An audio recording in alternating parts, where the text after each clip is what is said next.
Entramos en este tiempo de análisis de la actualidad de proximidad en La Picota, en Televisión Extremeña. Con nuestros picoteros vamos a proponerles varios temas que espero sean de su interés, de quienes nos ven fielmente a través de la televisión o a través de alguno de los medios digitales también de esta casa. Hoy están con nosotros Domingo Hidalgo. ¿Cómo está? Buenas noches, bienvenido. Paz y bien, pues estupendo y llorado de casa, no sale llorado de casa y encantado de estar aquí en esta ventanita de libertad de expresión, porque todavía decimos lo que nos parece, lo que empieza a ser ya lo que es en realidad, pues una quimera y un objeto de deseo en la gran mayoría de los medios de comunicación. Antonio Vélez, buenas noches, bienvenido, ¿qué tal? Bueno, ¿Cómo pues estás? un placer. Por supuesto que pues ya algunos podemos decir ya lo que creamos conveniente dentro de un orden, obviamente por lo vivido, que es un factor que te da pilares, ¿no?, para opinar. Creo que es un tema interesante. Hoy personalmente yo quiero, porque yo sé que Domingo también lo siente, hoy tiene un día, un arranque de día puñetero. Ha fallecido el hijo mayor de un hijo de Valeriano Prida, Paco, con 56 años. Se ha enterrado en el Calvario, había muchísima gente allí. Pues no se ha enterado mucha gente, curiosamente. Y, hombre, yo quiero transferirle desde aquí mi pesar y mi afecto. Un fuerte abrazo, y que él, que es persona de fe, él que es persona creyente, sabe que estos durísimos momentos solamente los puede mantener y paralizar y que no vaya increciendo precisamente la fe, esa mártir a la que él va todos los días a rezar, esa santa misa que él procura ir a diario también. Y bueno, Valeriano Prida es simplemente y nada más y nada menos que un buen ejemplo de buen hombre. Bueno, sí. Nos sumamos, indudablemente, como no puede ser de otra manera, desde esta casa, a las condolencias a él y a toda su familia, a todos sus seres queridos. Bueno, vamos a hablar de varios temas. Vamos a hablar indudablemente de las primarias del PSOE, pero antes vamos a fijar nuestra atención y nuestro objetivo, como siempre, en el enfoque local, porque la delegada de festejos Ana Aragoneses del Consistorio Meritense ha lamentado la decisión de la Junta de Extremadura sobre su propuesta de calendario laboral para el próximo año 2025, en el que se suprime el festivo autonómico del martes de Carnaval por el lunes 13 de octubre para habilitar un puente en el Pilar. Por tanto, se espera que los dos festivos locales que corresponden al Ayuntamiento de Mérida, uno se destine de nuevo a esta festividad, que este año ha estado ocupado por Emérita Lúdica, y el otro se mantiene, como no puede ser de otra manera, como no laborable, el 10 de diciembre, que es el día de la patrona, Santa Eulalia. Y es que desde que gobierna en la ciudad Antonio Rodríguez Osuna, así ha sido hasta que el anterior Ejecutivo Regional de Guillermo Fernández Vara determinó que el martes de Carnaval fuese festivo a nivel regional en 2023. Por este motivo, el alcalde optó por otorgar esos festivos locales de esas dos anualidades a la celebración de Emérita Lúdica con ese festivo y a Santa Eulalia. Antonio, ¿a ti qué te parece? Pues me parece una decisión poco sentido, sinceramente, porque, vamos a ver, el martes de Carnaval es un día festivo, ese puente es un día festivo en el mundo académico. Las escuelas no dan clases, con lo cual hay un bloque ahí que está en la calle, niños, tal. Entonces, el complemento de sus partenaires, de sus padres, de sus tutores, etcétera, pues parece razonable. Por otra parte, era una fiesta que dentro de la fiesta, del conjunto de la fiesta, prácticamente, posiblemente la única fiesta civil, quitando feria o tal, digo, a nivel de Mérida, porque realmente Semana Santa, Navidad, incluso la fiesta regional, el 8 de septiembre, Guadalupe, en contra de la opinión de algunos, entre ellos la mía, pues son religiosas. No está de más que el martes de Carnaval se instituyera regionalmente como festivo. Yo creo que era un tema a conservar. Ha estado siempre un poco oscilante, tanto en unos gobiernos como en otros, dicho sea de paso también, cuidado, no voy a... Pero creo que ese martes de Carnaval se debe consolidar como festivo por las razones que planteo, básicamente porque es una fiesta civil generalizada, segundo, porque escolarmente son festivos, y bueno, en el juego de los niños también deben estar los padres y los mayores creo que debe haberse mantenido. Estoy de acuerdo con la concejala, con Ana Aragoneses. Estoy de acuerdo en que esas fiestas debían de conservarse como por parte de la comunidad autónoma como un elemento mediador en los conjuntos, que en Mérida, por ejemplo, se da el tema de Eulalia, de Santa Eulalia, el jubilar, se da el tema también de la feria. Bueno, pues es en ese juego de Mérida lúdica, pues venía un poco a paliar desde el punto de vista civil un complemento importante en el conjunto de las fiestas que mayoritariamente son religiosas históricamente. Bueno, la Junta de Extremadura ha argumentado este cambio de decisión en el hecho de que ya era festivo local en Badajoz, Mérida y Navalmoral de la Mata, pero no así en el resto de localidades de la comunidad autónoma de Extremadura, en el que dicen que el carnaval pues no tiene tanto tirón. Domingo. Bueno, yo en primer lugar, y antes de entrar en lo que es objeto de este punto, a mí me hubiera encantado que Antonio Rodríguez, como representante y alcalde que es de esta ciudad vigente, pues se lamentase también de otras cosas que les llega más a la gente, ¿eh? Que Mérida esté a oscuras, que Antonio Rodríguez siga manteniendo sin encender las partes bajas, o la parte media, perdón, más que la baja, de las farolas, desde la calle... Pero Domingo, me interesa tu opinión sobre este tema. Sí, también. es que lo voy a dar, pero es que antes de dar esa opinión sobre este tema, es que es lamentable, lo que es lamentable es que Antonio Rodríguez no considere lamentable que tenga a oscuras la ciudad, que desde las Tres Fuentes hasta el cruce de Sevilla, la Consejería de Agricultura, todo Nueva Ciudad, todo el interior de la ciudad, toda Mérida esté a oscuras y no haya forma de caminar con luz. Me parece lamentable que Antonio Rodríguez permita y siga con las puertas abiertas para que en Mérida haya una serie de personas, centenares de personas, en muy buena edad y estén todo el día paseando. En edad juvenil, y además se vanagloria de ello. Me parece muy mal que Antonio Rodríguez siga permitiendo que Mérida sea una pista libre de los patinetes. Me parece muy mal que Mérida siga siendo pues un cagadero de perros y un meadero de perros, y eso lo permites tú, Antonio Rodríguez. Como alcalde eres el máximo responsable. En cuanto a esto, vamos a ver. Ya está lamentando, a través de su portavoz, Antonio Rodríguez, está lamentando, es que creo que a Antonio Rodríguez, no sé si le gustará o no el carnaval, tengo entendido que sí, pero no lo sé, y me parece muy bien que le guste. Oye, por cierto, cada uno tiene, le gusta lo que le gusta, pero hombre, que se diga ahora que se está quitando una tradición regional, cuando ha sido un único ejercicio, una exclusiva anualidad, la del 23, y por ende la de este año, porque ha tomado posesión con anterioridad y no se podría cambiar, la del 24, por 2 años que ha sido fiesta regional. ¿Eso qué significa? Que Guillermo Fernández Vara, a quien por cierto le deseamos una recuperación de su dolencia, ojalá, bendito sea Dios, de acuerdo, y la consiga y se ayer consiga, fue intervenido, de acuerdo contigo, y totalmente aquí, de acuerdo contigo. Desde aquí pues hombre, yo a Guillermo Fernández Vara le he criticado mucho, pero no quita que yo le doy un abrazo, le deseo recuperación y rezo por ello. Porque además es una persona elegante en el comportamiento, educada, culta y muy humana. Por supuesto. Otras cosas podrán criticarse, efectivamente, pero en ese aspecto es un caballero que merece todo el respeto. Totalmente. Y con Mérida se portó de lujo. Entonces, ahora que se quiera poner eso como algo tradicional, entonces ¿qué significa? Que cuando ha gobernado Juan Carlos Rodríguez Ibarra, cuando ha gobernado Monago, cuando ha gobernado Guillermo, el resto de años, ¿estaba bien decidido o mal decidido que carnaval sea fiesta? Vamos a ponernos un poco. Los carnavales, es deseable que toda fiesta vaya creciendo. Muy bien. Pero hombre, alcalde Antonio Rodríguez, mójate un poquito. Decide, toma decisión.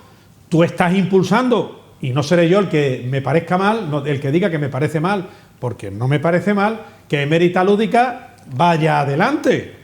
Bueno, y has puesto como fiesta local también Mérida Lúdica. Bien, y ahora también carnavales. Y has conseguido, Antonio Rodríguez, que la feria haya pegado un bajonazo espectacular. porque has quitado a Antonio Rodríguez, tú has quitado a Antonio Rodríguez la fiesta local de Mérida en la feria y has cambiado los días de feria. Entonces tendrás que decidir, porque tienes que decidir 2 días.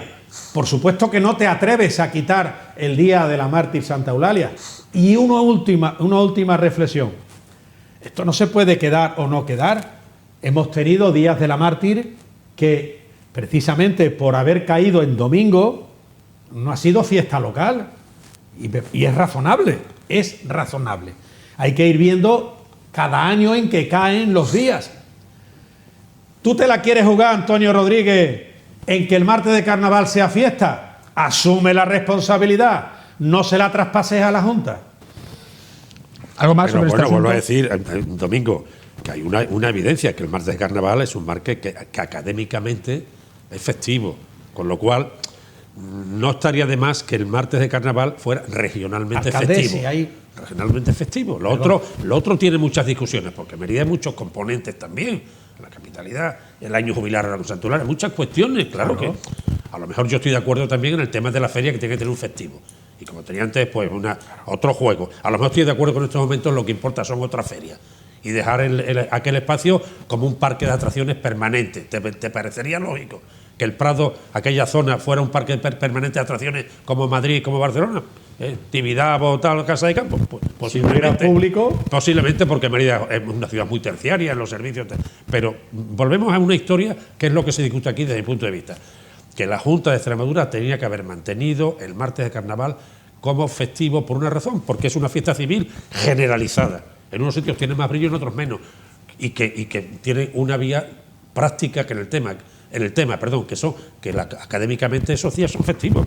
Pero esa particularidad de que esos días festivos, a lo largo del curso hay otros días que son festivos también para a nivel de enseñanza, a nivel de colegios, y no son festivos para los padres. Bueno, pues ya está, hemos dicho lo que Quiero hemos decir, dicho. hombre, pero hay que tomar decisiones. Es que para hacer tortilla hay que romper huevos. Lo que pasa es que Antonio Rodríguez quiere que le rompan los huevos otro. Me refiero que tome la decisión otro. Bueno, vamos a otro asunto, porque el secretario de los socialistas en la provincia de Badajoz, Rafael Lemus, ha presentado este martes la renuncia a su escaño en la Asamblea de Extremadura. De esta manera atiende así a la petición que ha venido haciendo Miguel Ángel Gallardo durante la campaña de primarias interna del PSOE. Este ha defendido que una persona solo ocupe un cargo público. A finales de 2025 está prevista la renovación de las direcciones provinciales de este partido y no tiene previsto presentarse de nuevo al cargo que desempeña desde el año 2012. Las primarias que ha celebrado el PSOE este fin de semana han dado la victoria, como saben, a Miguel Ángel Gallardo, el alcalde de Villanueva de la Serena y presidente de la Diputación, frente a la diputada y vicesecretaria general de la formación socialista, Lara Garlito, que era la opción de Lemus, además de ser su pareja sentimental. Y ha sido la provincia de Badajoz la que ha dado precisamente la victoria a Miguel Ángel Gallardo, que se ha convertido en secretario general de los socialistas extremeños. El resultado en este escenario en la provincia fue de 3.241 votos para Gallardo y 1.368 para Garlito. Antonio. Yo creo que aquí Gallardo trastoca el discurso. Yo creo que lo sesga. Es decir, por una razón muy sencilla. Digo en un paréntesis, un senador cobra 44.433 euros brutos anuales. 44.400 euros brutos anuales. Luego, un senador de a pie. Elementos de viaje, etcétera, etcétera. Tal. Pero trastoca el discurso, lo sesga por una razón. Porque eso no sirve para las diputaciones. Las diputaciones son elecciones de segundo grado. O sea, para ser diputado provincial, que son elecciones de segundo grado, no son sufragios generales, sí, que los eligen los concejales. Los concejales de los pueblos. En consecuencia, evidentemente, eso trastoca la intención, puesto que un diputado, un presidente de diputación, tiene que ser al mismo tiempo concejal, alcalde o alcaldesa de su pueblo. Con lo cual, ¿qué pasa? Que ese tema... ¿Por qué digo esto? Porque yo siempre he defendido la desaparición de las diputaciones. Siempre. El último discurso al respecto que se hace aquí por gente, que en este caso Ibarra, que es una referencia de Gallardo, me parece muy bien, no hace mucho, hace unos años, con Felipe González, reiteró fortísimamente a nivel de prensa nacional y a nivel de prensa territorial, febrero, marzo de 2011 y tal, respecto de las diputaciones, con la necesidad imperiosa de su desaparición. ¿Por qué? Porque las diputaciones son un elemento del liberalismo centralista jacobino, es decir, son órganos, han sido siempre órganos más caciquiles, digo jacobino, entiéndaseme intelectualmente qué significa el liberalismo jacobino, centralismo, a la francesa, como se hizo aquí, desde la minoría, desde la ley de Javier de Burgos de 1933, que recogía las provincias y lógicamente las recogía desde el punto de vista, pues eso, caciquil, una extensión del sistema central. Eso ya no existe hoy. Las diputaciones no tienen ese sentido, dicho con todo mi respeto. Digo porque siempre lo he dicho.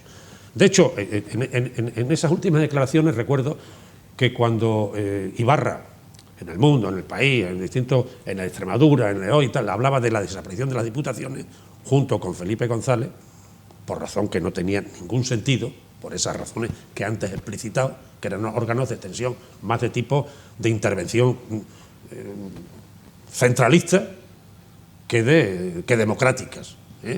En consecuencia, cuando a alguien le pide opinión al respecto, como a Vara, que ya era presidente, dice, Ibarra está en su derecho a poner lo que crea conveniente. Pues eso me pasa a mí, estoy en mi derecho a poner lo que creo conveniente. Y yo creo que las diputaciones ya son elementos que deben extinguirse. ¿Por qué? Pues porque las uniprovinciales no lo tienen. Propio Navarra, tú lo sabes, ya no es Diputación Foral de Navarra, es Comunidad Foral de Navarra. Desde el año 84, Exacto. efectivamente. Navarra, nada menos. Con la Diputación Foral, ya no es Diputación Foral, es Comunidad Foral de Navarra. Con la entidad que tenía Murcia aquella diputación. es uniprovincial, no existe diputación, no hace falta para nada.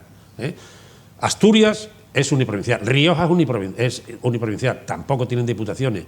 Cantabria Madrid tampoco, Madrid tampoco. En fin, esto es un tema residual que hay que ir suprimiendo.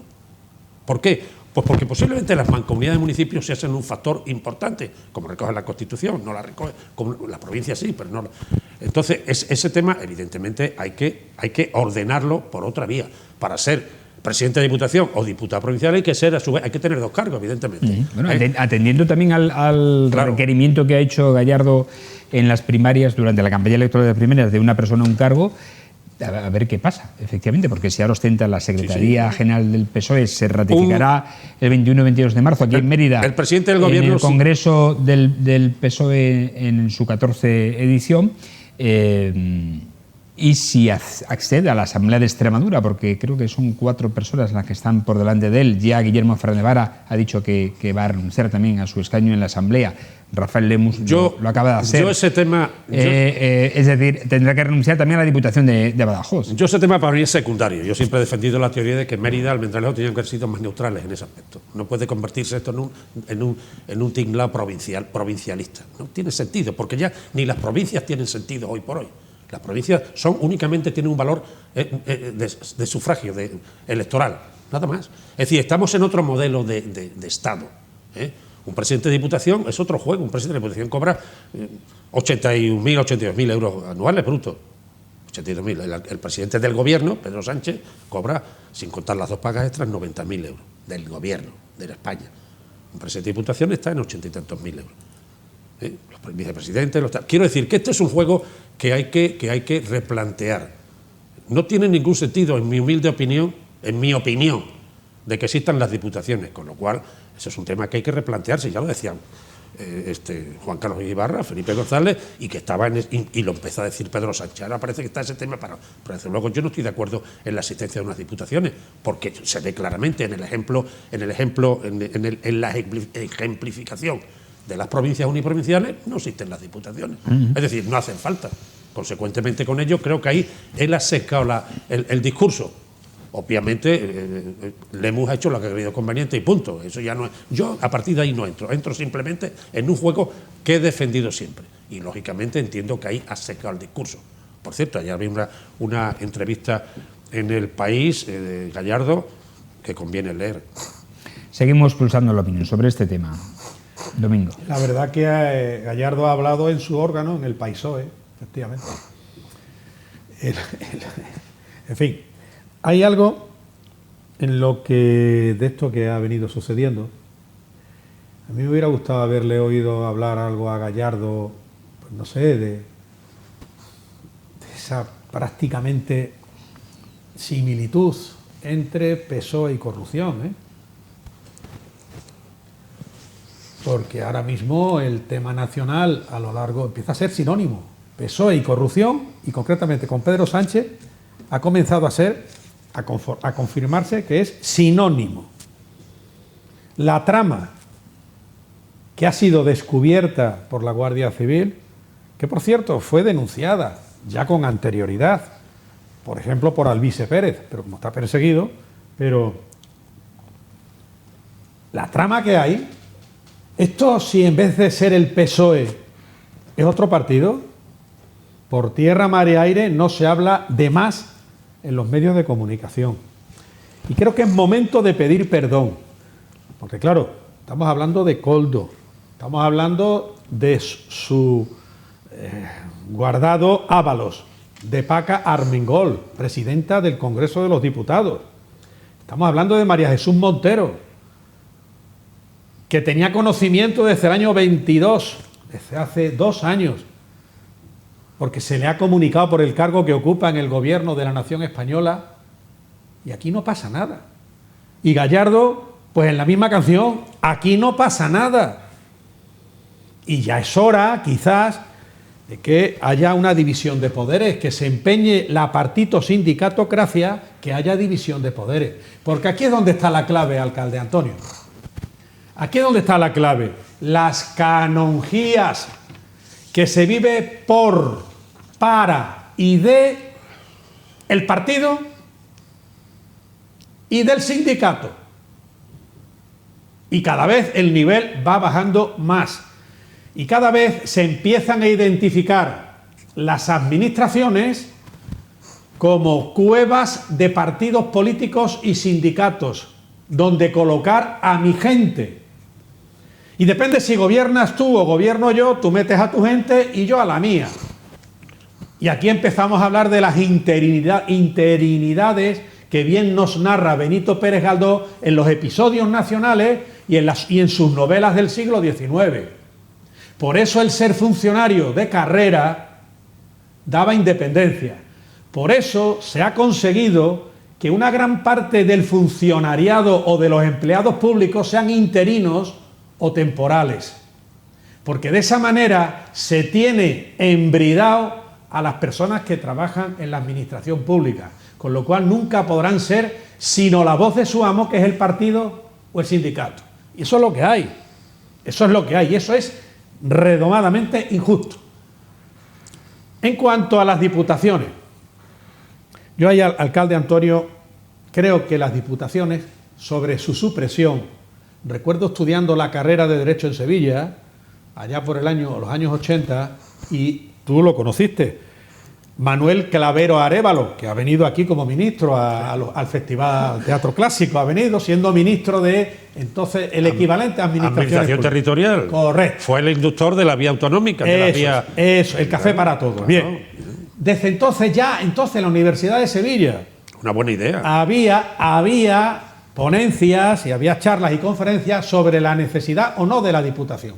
¿Tú sabes en lo que se ha convertido la Diputación? En una canonjía, en un establo muy cómodo para que vivan ahí políticos y no políticos, y sindicalistas. No nos olvidemos de los sindicalistas. Lo que algo ha acreditado el régimen del 78 es que no hay unidad española, no se siente la bandera, no hay unión entre los españoles, estamos a codazos. Las regiones no piensan para nada en la solidaridad, sino todo lo contrario.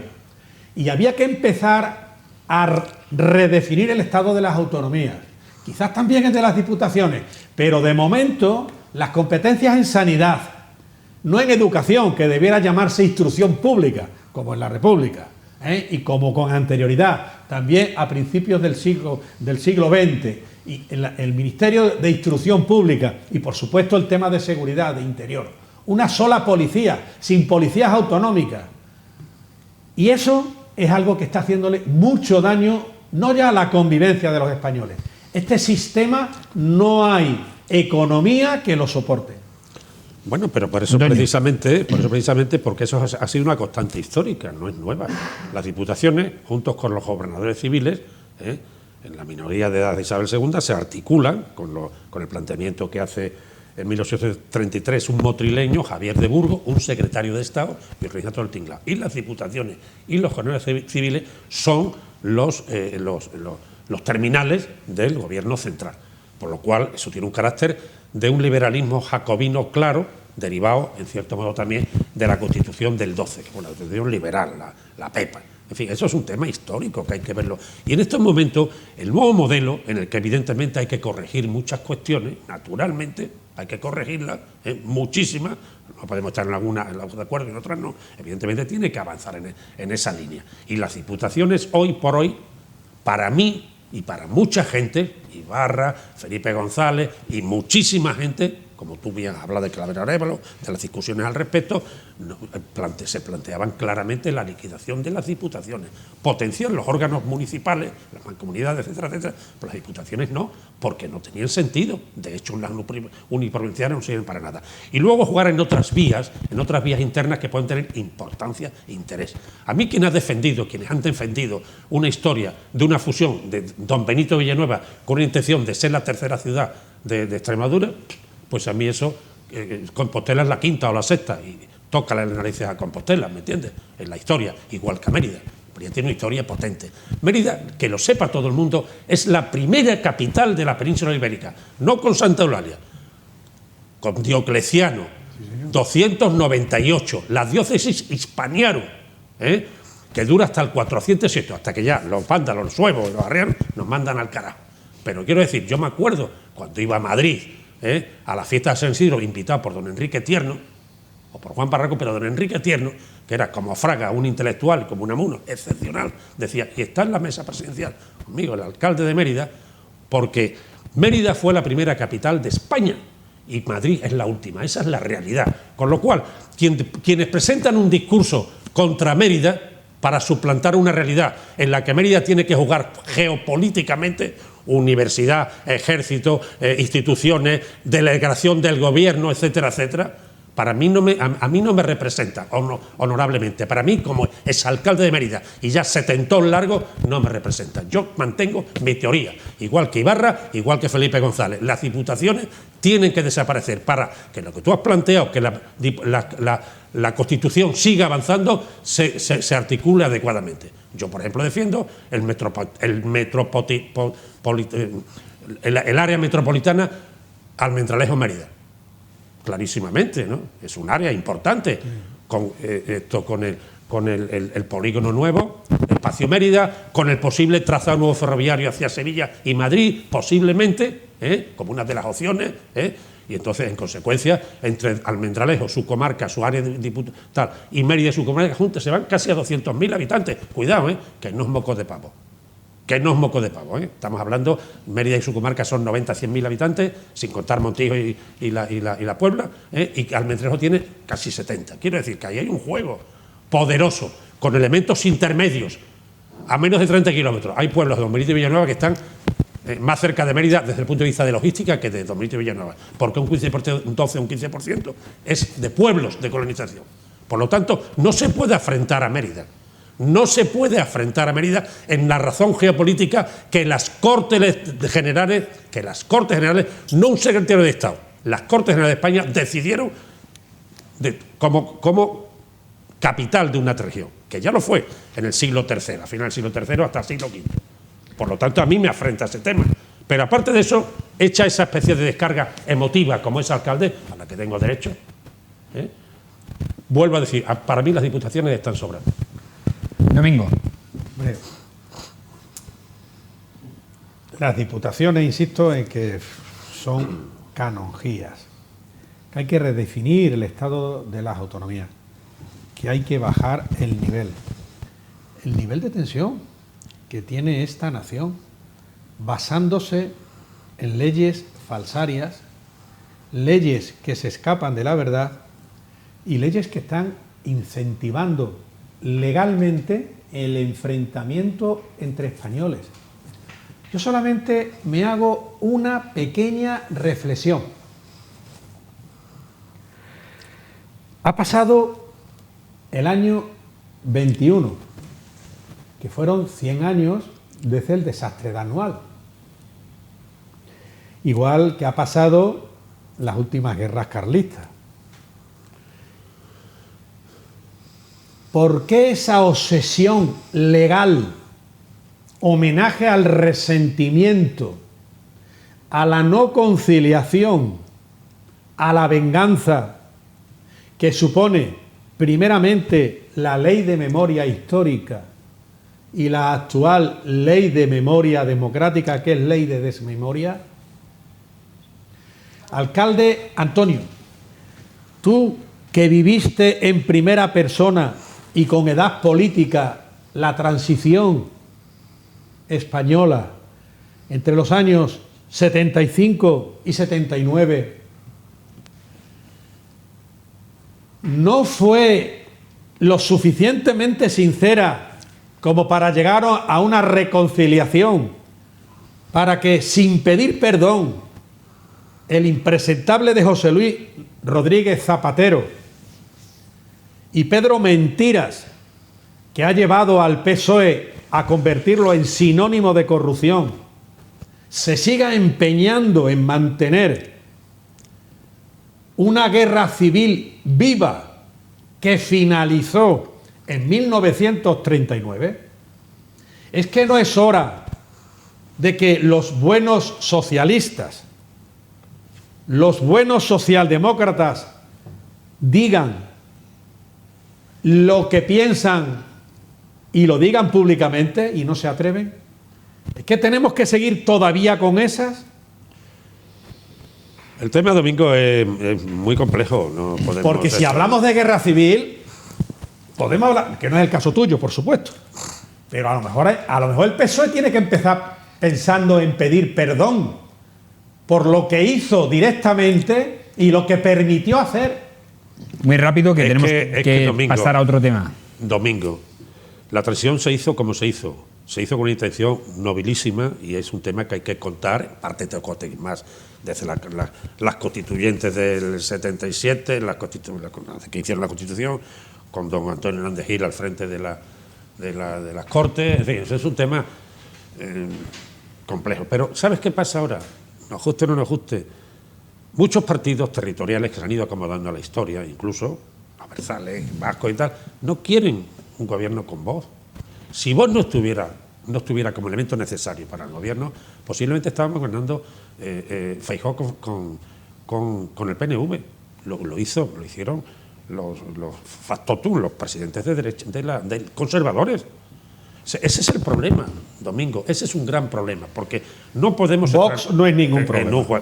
Para mí no sí. Es ningún problema. Para muchos sí. Un partido democrático que defiende la Constitución. Tú lo defiendes, tú lo defiendes. Hombre, y yo no lo haces en tu derecho. Yo defiendo que haya pluralidad política. PNV no quiere no gobernar. Defiendo o sea, aquí un partido Vox que lo único que ha hecho es defender la Constitución dentro y fuera del Parlamento, en los tribunales, ese exterminio civil y político que se le está buscando a Vox, eso es antidemocrático. Ese es el problema, Domingo. No entremos en considerando que podemos hablar largo y tendido. El problema es que mucha bloque nacionalista, conservador, en fin, la gente no se asusta de que hablen en el país, en Galicia, gallego.